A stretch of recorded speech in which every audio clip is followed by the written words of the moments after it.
qarorida o'sha ijod qilayotgan paytda yuristlar tomonidan, huquq ijodkorlari tomonidan. Chunki huquq falsafasiga murojaat qilinmaganga o'xshaydi. U yerda ko'p joylari bor. Misol uchun benzin olishga bordi. Benzin olishga borsa, bank kartasida puli qolmagan. O'shanaqada deydi, bir martalik kartochka bo'ladi deydi.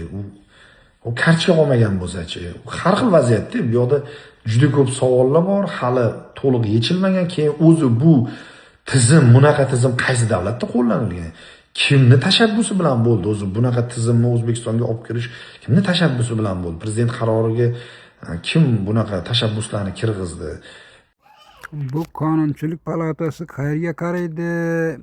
Qayerdan andoza olyapti? Bu qayerda bor bunaqa faqat karta bilan muomalada bo'lish degan bu hech qayerda bilmadim, lekin Rossiyada ham yurganmiz, ishlaganmiz, u yerda ham yo'q bunaqa ahvol. Hamma xohlagan joyda, xohlagan pulda, turda aloqa muomala qilish mumkin. Bankomatlardan pul olsangiz, pul solsangiz bepul, hech qanaqa foiz yo'q. Bizlarda shundoq ham foiz yana bunaqa ahvol bo'lyapti, bilmadim. Yo, umuman foizini olib tashlasin, foizsiz qilib qo'ysin, пожалуйста.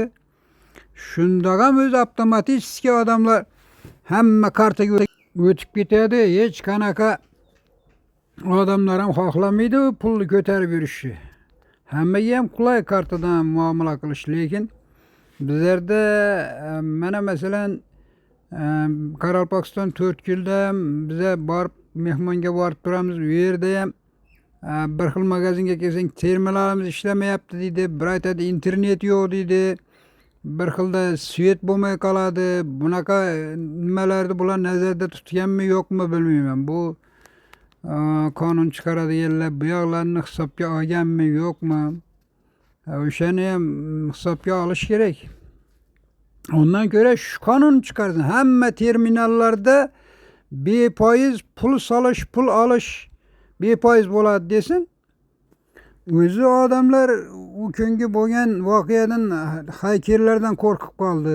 Ana meni yonimda ishlab yurgan bittasi nima qilib qoldi u kuni. 3 million pulimni olib qo'yishdi.